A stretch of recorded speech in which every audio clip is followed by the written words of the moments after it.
was in time for a bit there. Yes, I did.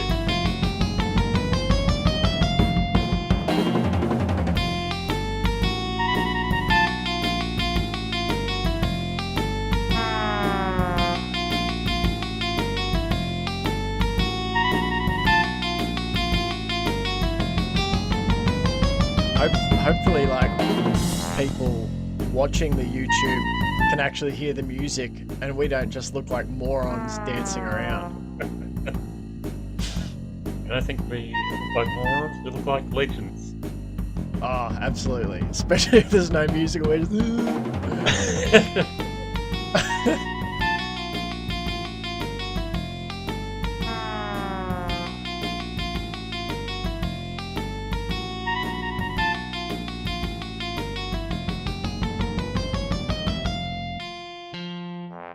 Ladies and gentlemen, boys and girls, and everybody in between, welcome to another episode of the Chaps Chat Cats, coming to you live on the YouTubes. If you're watching here on the YouTube, make sure you hit that subscribe button, Johnny. Hit that bell so you get notified whenever we put a new video up, whenever we go live. I'm pretty right. sure he Do said all that. the stuff. Let's say it again. Absolutely. At least 3 more times in the show. How are you, Johnny? Big weekend at work so far? Big weekend at work, but feeling good about tonight, feeling excited. Another game has come around very quickly. Hopefully we're a bit more switched on this week, but well, weren't really switched off last week. Just switched on in front of goals would be a better saying.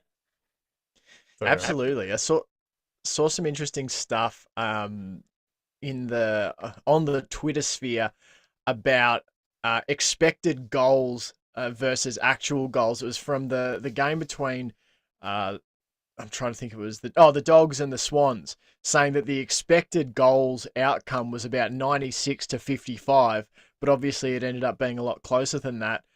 Doing some research tonight and after last week, it really does start to make you realize how important it is in a league where the teams are kind of close, even between first and worst.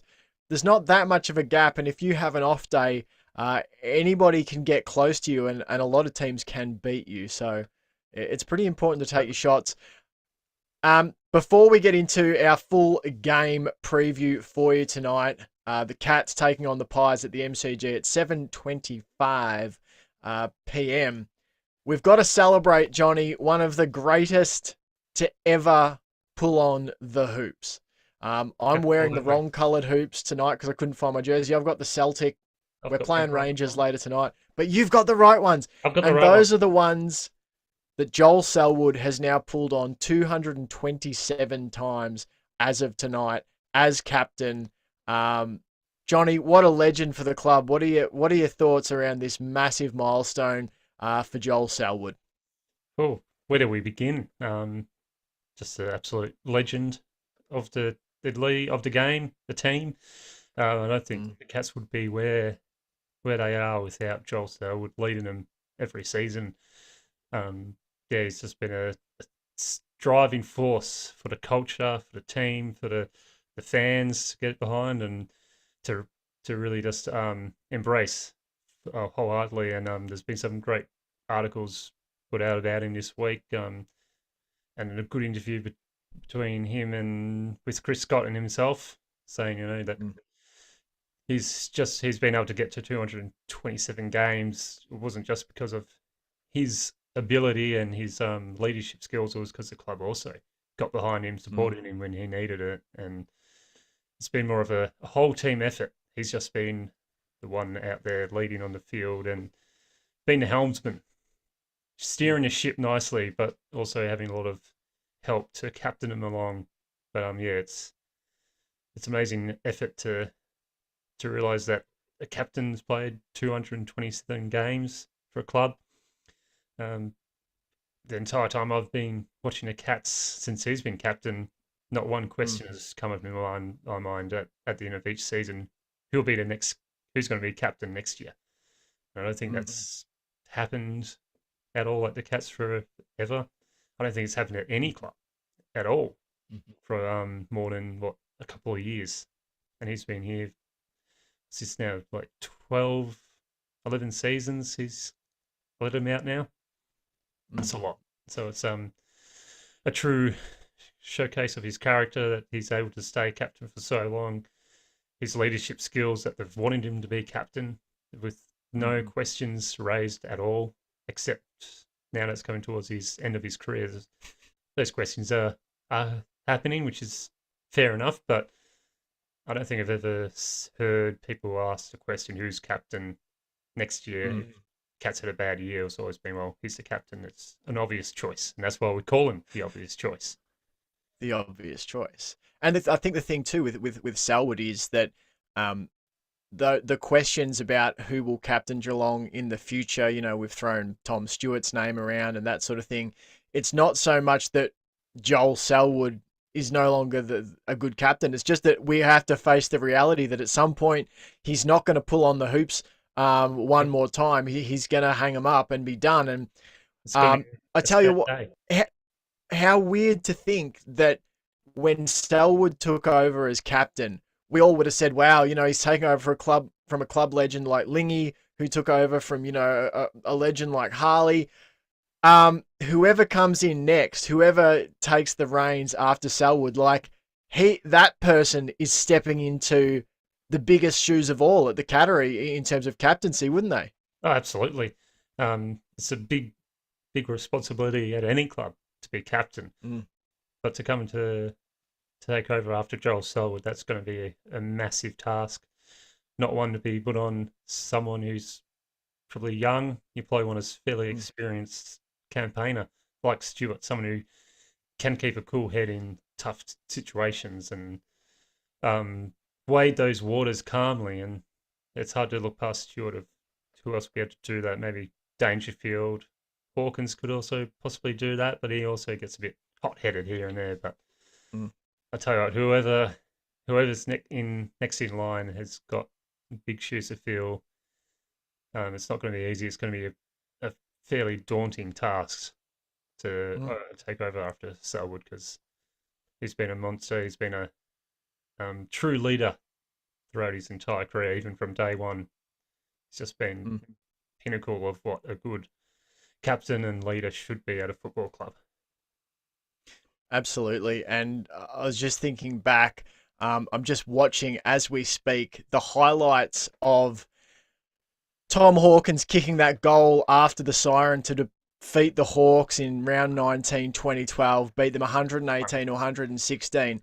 And it's one of my favourite Joel Selwood moments. The kick comes into him in the middle of the ground, I think, from Duncan. He takes a really good contested mark, gets straight back up, and just pierces Hawthorn's defence with an absolute laser of a kick to hit Hawkins, leading out from the 50 to set up that goal. And I feel like in that one section of play, that's everything that Joel Selwood's been great at. He's one of, if not the greatest contested player of all time. The greatest contested player I've watched. Yes. Um, Tough, uncompromising. But I think something that gets overlooked a lot with Selwood is his skill level. Like, I think that's been a feature of his game these last few years where you've had guys like Parfitt come in to shoulder some of the load, at the coalface. Selwood is a really, really good distributor of the footy. I kind of feel like it's been underrated across the course of his career from some corners, Johnny, just how good he is at the non-physical parts of the game. We're not just talking about tackling. We're not just talking about laying hits and that sort of thing, putting his body on the line. He's just a really good footy player at the end of the day, isn't he? Oh, absolutely. Absolute. Um, just fantastic football player and some of the passes he's able to do Mm. is just pinpoint accurate. And you know every time he's got the ball, 99% of the time, it's going to be a low piercing kick direct, directly to the advantage of the forward or midfield or wherever it's going. It's not going to disadvantage them at all unless it's a shank of a kick. But I've rarely seen Selwood shank a kick unless he got tackled Mm. while he was trying to attempt to In kick the through. middle of it. Yeah, but apart from that, it's always just perfectly placed, and you can see it. Um, I think a lot of goals Hawkins has got can be traced back to Joel Selwood just piercing it perfectly to Mm. Hawkins' big chest. That would be a great stat to know. How many goals has Tom Hawkins kicked right off the back of a direct like Selwood pass? Because there'd be a few. They've played in over 300 games together Yes. or whatever. There'd be a few. There'd be a lot of link ups down through the years. So massive achievement for Joel Selwood. Obviously, not a beloved figure around the league, but I couldn't give an flying fuck what the rest of the league Ah, thinks about Joel Selwood. absolutely. Um, He's our legend. yeah, and you Other teams can had a chance stick. to grab him, and they were like, "Nah, he's got a bung knee. He won't play for long." Yeah, no, we made a great pick there. One of the very best, Joel Selwood.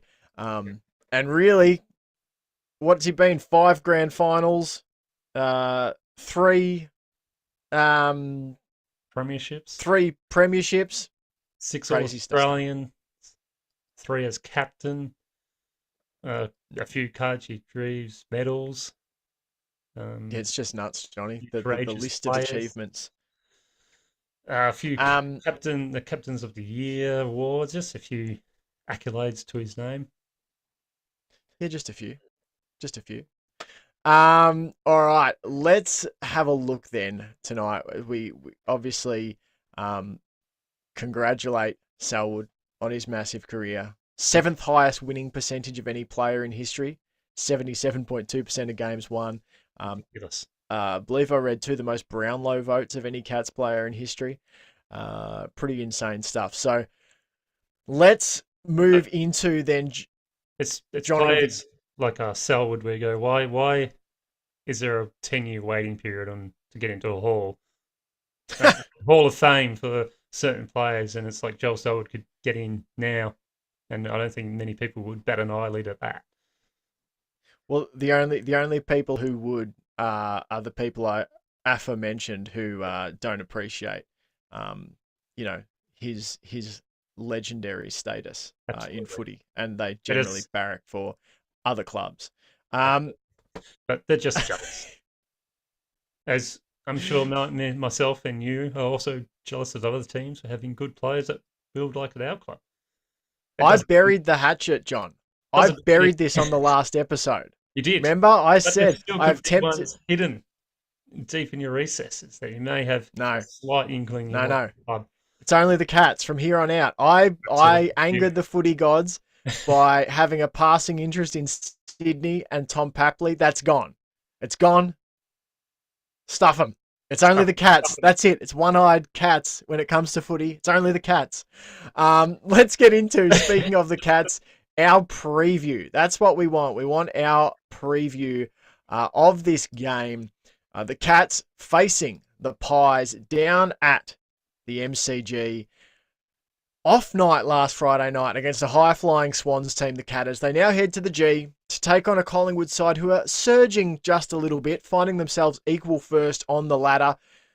The Cats, Johnny, they'll want to see their ball handling and disposal efficiency lifted back to their usual high standards. You look at a star like Brandon Parfitt, who went at just 40.9% against Sydney. There'll be a focus on finishing their chances too, after scoring just 10 goals from 27 scores at the SCG. The usually ruthless duo of Cameron and Hawkins combined to kick 1-5 rather on the night. Now, these two sides, Johnny, statistically close in a lot of categories. The two areas of major difference that stand out is that Collingwood ranks second for tackles, the Cats are 15th, and in clearances, it's kind of the opposite. The Cats are the second ranked clearance team in the league, the Pies down at 12th. I'd anticipate a tough game between two teams that have split their last 10 meetings 5-5. It's straight down the middle, head to head, the last 10 outings. What are your initial thoughts on this game, Johnny, against the Collingwood Magpies? Oh, it's never an easy game against the Magpies for the They Cats. match up well on us, don't they? They do, they really do. But I'm expecting a Fiery Cats to come back and play at the best that they can, like they did against Essendon. I'm expecting, well, it's a bit moist up here in the Bit moist, east. I'm not sure, bit so damp. it's probably a bit damper down at the MCG. So I'm not expecting a very clean game by both sides. It's probably going to be a bit slippery, a bit dewy out there. So, and a lot of hack kicks going around. But I feel like the Cats can get on top of that pretty easily. Like, we're normally a very good wet weather team, but I think they'll just be able to put last week's game back into mind now and focus on this week. Goal kicking was Just on that, Johnny, just on that. Sorry, you brought it yes, up and it was a point I wanted to get to. And that was they were really like they had an off night against the yeah, Swans. They couldn't get a clean touch. Like the Swans' pressure was more than enough. But it was also the sort of slick handling the slick footy and that sort of thing.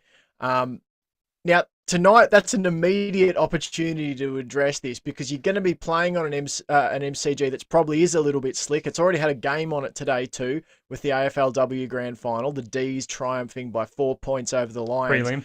But they also play a massive pressure side against Collingwood. So how good do you think this is from the Cats' opportunity point of view to get an immediate opportunity, same kind of conditions, Yep. against an opponent who's going to pressure them to just go straight back, face your fears, and go, we're going to fix this within 7 days? It's the perfect opportunity just to go forget Mm. about last week. We had definitely had an off night. There wasn't much that we didn't do wrong. The main thing that they did do wrong was obviously not kick the goals, but apart from that, it was all a pretty good game by the Cats. It was just the handling, as you're saying, but this is a good chance to perhaps during the week do some wet weather simulation training back at home and Hose down the footies. hose down the footies. Get some. I think did they used to like cover it in soap back in the So well, early that was 2000s? our theory, John. Yeah. We never play well at the SCG, and we contend that that's because the Swans lightly missed the ground with a little bit of Vaseline before the game. That's our theory. I think the league should check into that, to be completely honest. I'm looking at the radar over Melbourne at the moment. It looks like there is. Oh, Johnny, the weatherman. The weatherman, Johnny, what's the report? What's the weather? Channel 4 News. Rick Tamlin. What is it's cloudy. There's 5% Yes. chance of rain around the game. So we've said there's going to be rain, it's going to be wet, and there's a 5% chance. 5%. Sounds like how the weather works. Yeah. I tell you what, but it's Right. going to be. I think it will still be wet out there. I don't think it's going to be a dry, easy game. And this is a perfect Doesn't take as I said, to rain no, in the winter. Just a little not bit at of all. dew. It's that dew. It's that cool weather dew Mm. that really can stuff people around because you don't expect a dew and it's sort of been a nice-ish type of day. When you see rain, you're like, all right, wet weather footy, let's get ready for it.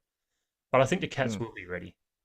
I think they'll learn from last week, go in better prepared, go in with a better mindset. They don't have a big bloody player trying to kick 1,000 goals on the opposite team that the other team's going to play 110% at just to make sure they get that.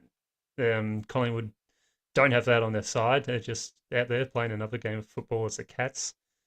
I think the Cats will get up fairly comfortably, hopefully, in the end.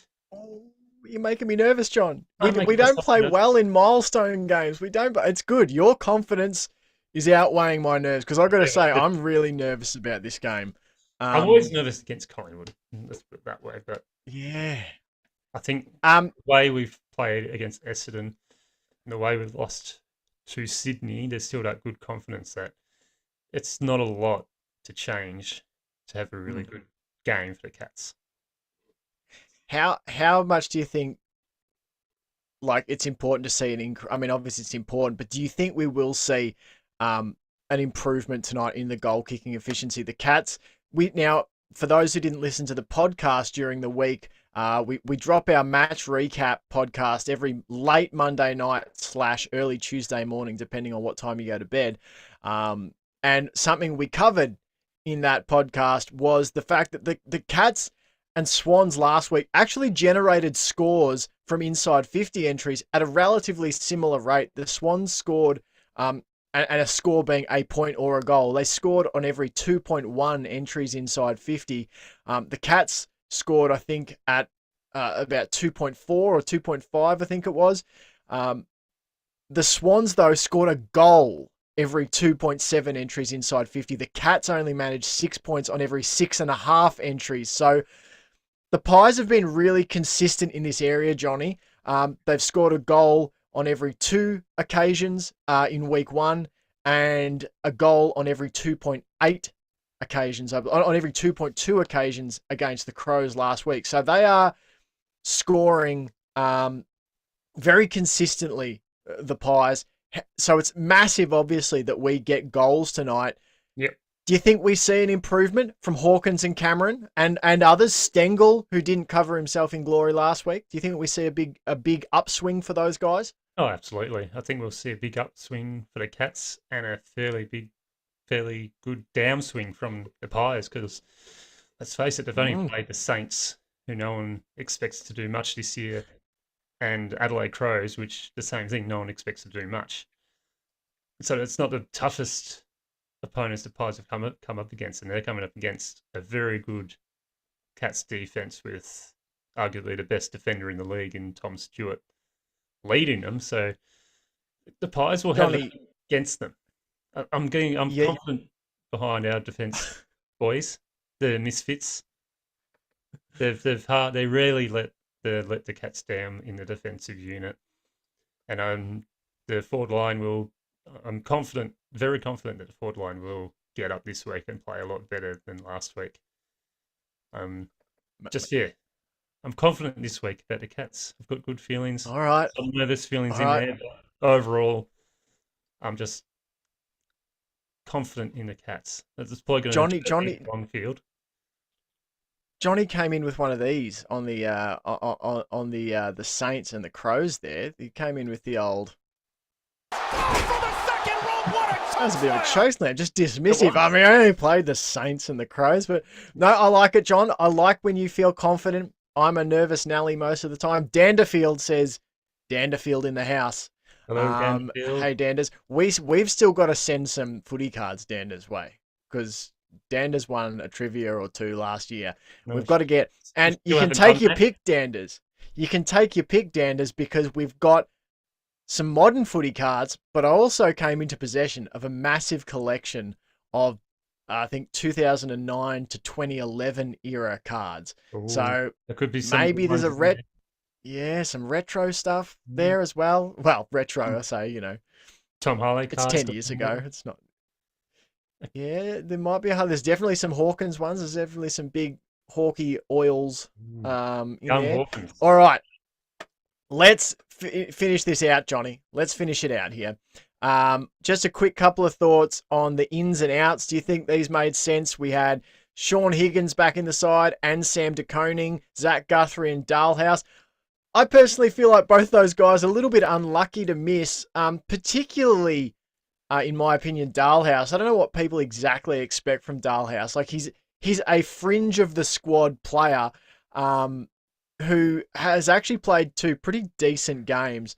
But I'll get your thoughts. What did you think? Did these make sense? Are you glad to see the changes that were made? It's a tough one. I feel it's unlucky, definitely, for Guthrie and Dalhouse to be dropped. But also good to see de Koning come back in. Good to see that he's got the confidence from one game from the coaching staff that he fits in nicely in that defence. I was a bit more surprised about Dalhouse, so I thought he still played a fairly good game against the Swans and a really good game against Bombers. So it was a bit of I feel like that's a bit of a mystery of why he was omitted this week, especially since now I've forgotten his name. Higgins didn't play his best game against the Bombers. I thought Dalhouse was a lot better than Higgins that game. So it's it's an interesting shuffling of the cards. Maybe there's a reason behind it that we are unaware of. Maybe there's something in the Collingwood side that they think Higgins will play a better game than Dalhouse, but we're on the fringes, so we can only yes. The thing you keep hearing about the Higgins thing is that this is the way they're going to roll. It's about player management. Where there's going to be this, there's going to be just enforced weeks of rest. It's just a strange one to me with Dalhouse. Like on a day where, the team went at sub, 70%. I think they went at about 69.2% disposal efficiency against the Swans. Dalhouse was up over 80. I think it was around 84% disposal efficiency. He went at 100% disposal efficiency in week one and snagged a goal. I just sometimes think that we have these expectations of every player to be a key player. That's not the case. Like, you have a core group of players who are going to be that key group who you need playing well every week. And around them, you need the rest of the 22 to just play to the best they can. I don't really feel like Dalhouse could have done much more the first 2 weeks of the season. As I said, I've been a bit critical of the Higgins thing. I feel like he's in the side. He doesn't add a lot of pressure. His thing in the side should be clean disposal efficiency, and he went at, I think, 59% against the Bombers and was a lot worse than that at the start when the game was sort of on the line, and when the Cats were compiling that lead. He was well down. So I don't know. I feel a bit bad for Dalhouse. Feel bad for Guthrie, but they obviously like what they see in De Koning. Johnny will flick here to the Chaps. I want a player to watch out of you. Now, obviously, everyone's going to be watching Selwood, but who is someone else that you're going to be watching closely tonight, whose game you're interested to see how it rolls? Before I make my choice, Danders has picked a player. She says Max Rook, even though he's an anti-vaxxer. Oh, no, that can't be. Just don't break our hearts like that. No, it can't be. It can't be true. Not the new Rook, the new sad Rook. That's right. Think about the old, Kicking a goal after the siren against the Saints in the grand final. That's the one. Rolling it home along the ground. I'll see what I can do. I'll have a look in the collection. Yeah, player to watch. Player to watch. Oh, hoops. The hoops while you decide to play. The hoops are in the effing the motherfucking house. We're allowed to say that on our channel. This ain't for kids. This is adults only content right here. And if you're a cool adult and you let your kids watch it, then kids are welcome. What's your player to watch? Yeah, what is your player to watch, Johnny, tonight? Ooh, there's so many I want to pick. There's too many. But I'm going to pick but only 22. Sam De Koning. All right, what are you hoping to see, John? What are you hoping to see? Just more of what he produced in week one against the Bombers. That nice high-flying mark, good pressure, good composure in using the ball, and just being able to run it out of defence nicely, like Stewart does, like Tui does as well. And just more of what we saw of him in week one before he went down with the concussion. And I feel like he'll be a good, interesting fellow to watch. Playing off the full back. Sorry. I reckon he'll take a big forward of Collingwood, like a Mason Cox or whoever else they've got in their forward line. I don't know, but I don't look at the opponent. No, I don't care about the other team. I just know us. It's just us Cox out there because he's got the goggles. If he's playing, that is. So yeah, Sam De Koning, because I feel Cox goggles. There you go. Good work again. Nice. I like it. The hoops say that Johnny looks resplendent. Thank you. There you go. Thank you, hoops. There you go. Very much. I like I will go with my player to watch tonight. I'm going to be watching Sean Higgins because I've been critical of his selection. I've been mystified. I've been mystified by it. I'm not necessarily critical. I'm just like, I don't get it. So I'm going to focus in and try and see what he's doing that the coaching staff like. So I'm going to have a look.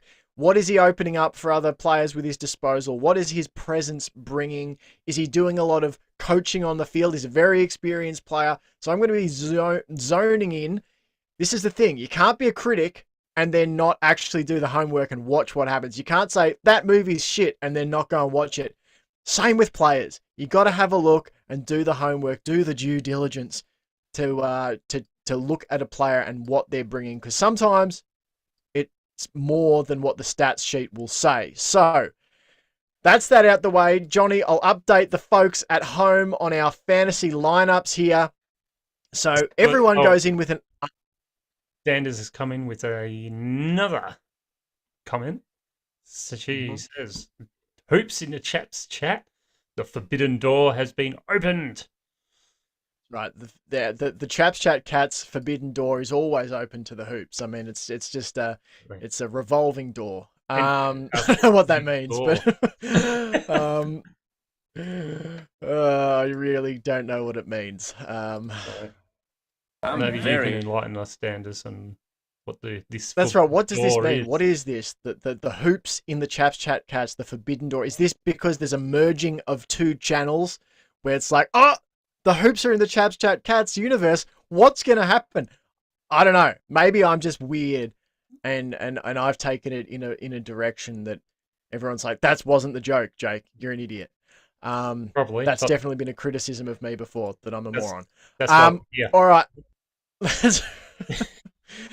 Let's have a look at the fantasy lineups.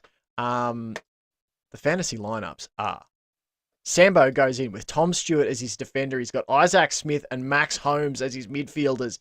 Reece Stanley playing up forward for him. And Jack Henry is his flex player. Johnny goes in with the Moroccan Sunset, Zach Tui.